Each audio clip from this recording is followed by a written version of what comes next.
It's the Real Estate Podcast, brought to you by ANZ Home Loans for financial well-beings. And welcome back to another episode of the Real Estate Breakfast, available on iHeartRadio every morning and also on Spotify and Apple and wherever you get your podcast from. Hey, it's Friday morning, the weekend just about here. It is the 25th day for November for 2022. And yesterday I did mention the Reserve Bank in New Zealand delivered an interest rate rise of 75 basis points, and it signalled more is to come to curb rampant inflation. Now, this could include lifting the cash rate to 5.5% by September of next year, and homeowners can expect mortgage rates of 8%. And Rich Harvey, what did you make of it? Well, that's quite a dramatic rise, going to 0.75 and taking the cash rate in New Zealand to 4.25. In fact, I believe the New Zealand Reserve Bank was debating between 0.75 and a 1% hike. I mean, that's a really dramatic hike, I've got to say, and that's going to really send shockwaves right through the mortgage industry and for all the mortgage holders. So I think if anyone is out there thinking about taking on a lot of debt, do be careful. And I think it's going to really stop a lot of buyers in their tracks, and potentially it'll result in some great buying opportunities in the New Zealand market. So again, very different market to Australia. I don't believe our cash rate will rise anywhere near that level. New Zealand's running a different race to Australia, but quite a dramatic rise. We talk with leading property commentators with analysis, predictions, forecasts, and what's trending every morning from 6:30. It's the Main Centre Forecast with PRD, selling smarter every day. And around Australia, let's check on your weather on this Friday morning. And first we go to Sydney. Good morning to you, expecting mostly fine and blue skies today. A high of 25 degrees. In Melbourne, partly cloudy but dry.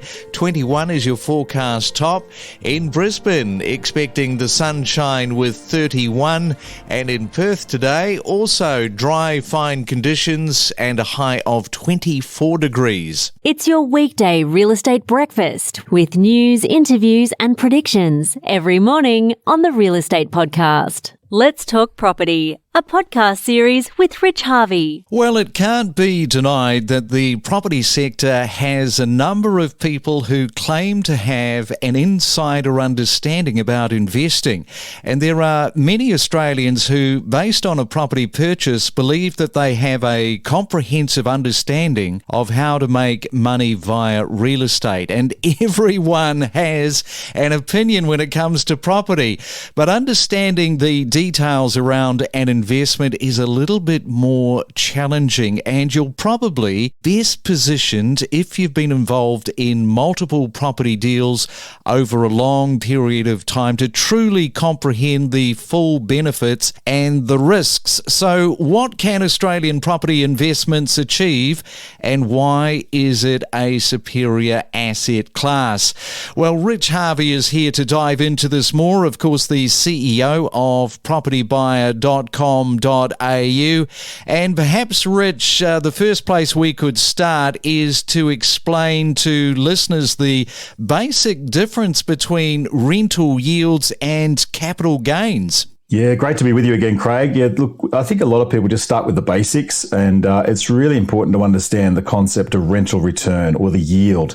That's simply the rent that you collect from leasing out your property investment. So the rental return is described as a yield, which is expressed as a percentage. So what it means is you times the weekly rental income by 52 and divide it by the purchase price of a property. So simplest way to give you an example, if you look at a property valued at $750,000 and it rents for $500 a week, that's going to deliver $26,000 a year in rental income. So the yield, or the cash flow that spins off, is 3.5%. So that's the first part of it. So the second kind of return is capital gains, and where the real wealth is made. So capital gain refers to how much your investment property moves in capital value over a given period of time. So again, let's take that $750,000 property, and if it's valued at $795,000 a year later, that's going to reflect a $45,000 increase, or a 6% capital gain. So if you look at the two types of gains, the 3.5% yield and the 6% capital gain, you add the two together, then your total return from that investment is 9.5%. So not bad. Yeah, that's pretty good. And of course, Rich, plenty of people invest in property for all sorts of reasons. Why do you especially like property investment as an asset class, and what advantages, I guess, does it offer you? Oh, for lots of reasons, I love property, Craig. I just find property really fascinating generally. I mean, we all need bricks and mortar to live in. We need a roof over our head. So it's a very stable asset class. It doesn't tend to have the wild fluctuations that you get in the share market. So it's less volatile. Yes, the market goes up and down, but doesn't drop nearly as much as the share market. And I think we've talked about in previous podcasts that the value of the gains far outweighs the market downturns. But I guess, Craig, the most significant reason that I love property investment is this number one thing, and that's leverage. I can leverage and use OPM, other people's money, bank finance, at a much greater efficient rate than I can in any other kind of investment class. So even with rising interest rates, like we talked about before, you can still borrow effectively to boost your return. So let me give you an example again, the best way to describe it. Wish I had a chalkboard here to describe this, Craig. Be difficult on a podcast, right? But still, it's good to describe the numbers. So let's say we could borrow a loan to value ratio, which is the LVR, of 95% on our $750,000 property. So you'd be borrowing $712,500 from a bank at an interest rate of, say, 4%. I know that rate's going to go up, but that means you'll be paying $28,500 a year in interest. But here's the cool thing. Even if you borrow that $712,000, you're earning 9.5% in total returns. Or basically, you're going to be earning $67,688 in total return. So you're still ahead by $31,188 a year. So it's knowing your numbers here on how to leverage safely to make sure you're going to make both good capital gain and good cash flow to help hold the property. So the really smart investors know how to leverage their funds wisely to really accelerate their wealth. Yeah, and definitely it's all about knowing those numbers. So maybe explain to people a little bit more about how compounding works. Well, it's been said by Albert Einstein that compounding is the seventh wonder of the world. When you really look at a spreadsheet, and this is where I get super excited being an ex-economist and looking at how the numbers really take off after about year 15 plus, the power of compounding is just amazing. So it simply describes the way in which investors earn money on money. So what it means is you get a capital gain each year, but then you add that capital gain to the value of the property, and then you get even further gain on the gains you've already had.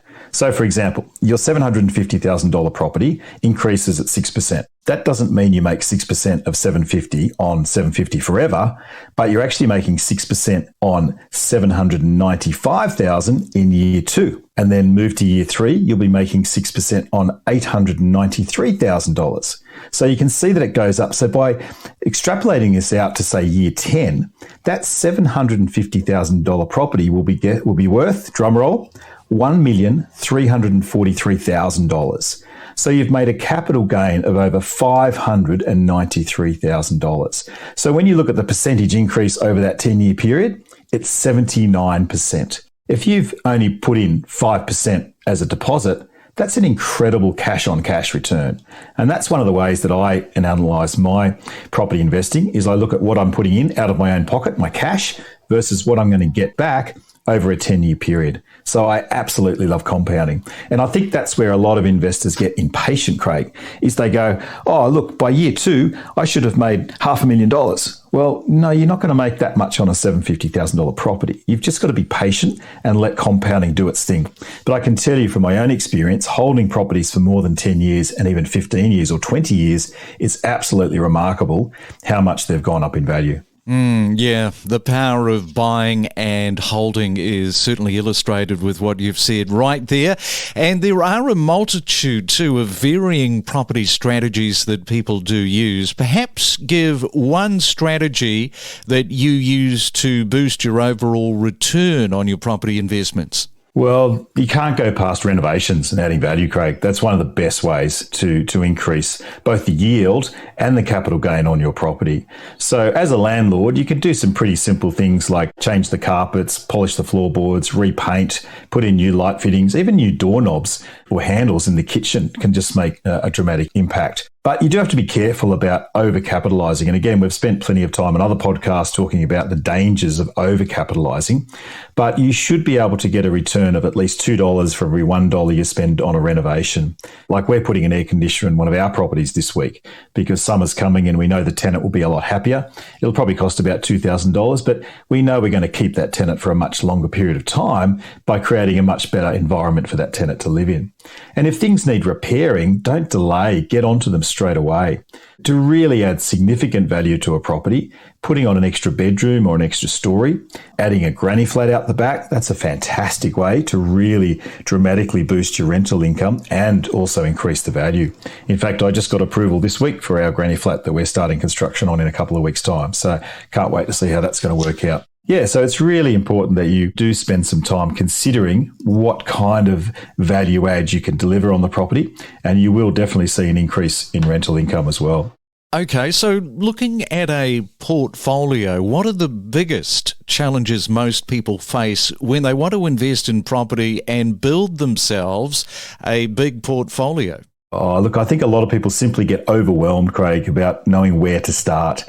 They also have a lack of strategy. They just don't know what kind of property to invest in. They don't know where to invest. They read a couple of articles and they end up getting really confused. And so because of that confusion, they end up doing nothing. And that's the worst thing you can do. Other times it's really a lack of trust. You know, they've talked to a couple of people and they think, oh, I'm not sure if he's a spruiker or I can trust that advisor. And I think one of the biggest challenges for people is just finances. They think they can't afford to buy an investment property. They're scared of debt and they go, oh gosh, how am I going to afford to buy a $750,000 property? Look, I've still got a $400,000 loan. How can I afford to do it? It's actually just a matter of talking to a mortgage broker, have a look at your numbers, work out your income, work out how you can make some savings. And you might find that an investment property might only cost you $100 a week. Or if you can find a positive cash flow property, it'll be putting $100 a week back in your pocket. So there's all sorts of ways to get going. And it's really having some momentum and getting some drive and just getting on with starting the investment portfolio. Yeah, momentum and drive, that is what property is about. And just to finish up this morning, why do you think many investors get stuck, and boy, so many of them do, on just one property investment? Ooh, let me give you 3 reasons that come straight to my mind, Craig. I think firstly, a lot of investors don't understand the power of leverage and using bank finance wisely. So on that $750,000 property, in 2 years' time, it's gone up to $890,000. Now, you've got available equity there that you could potentially draw down to then use that as a deposit to go again. And it's just a matter of talking to your broker, working out your serviceability and going again. But that actually comes to my second point, and that's the lack of serviceability. The banks are really getting tight or have got tighter over the years on serviceability ratios. So it could simply be a lack of cash flow. And I think the third reason is that people have bought the wrong property for their first investment. They've bought a dud property that's either not increased in value significantly or it's not returning an appropriate cash flow. And that really hampers you from moving forward. Now, it could be a case of just being patient and letting that property do its thing, or you actually bought a dud, like you bought a 1-bedroom apartment where there's just hundreds and hundreds of the same thing in the same area, where it's really never going to move in value, and it could be time to offload that sort of property. But before you do anything, you do need to get professional advice and understand what strategies you have and what's the best outcome for you and your personal situation.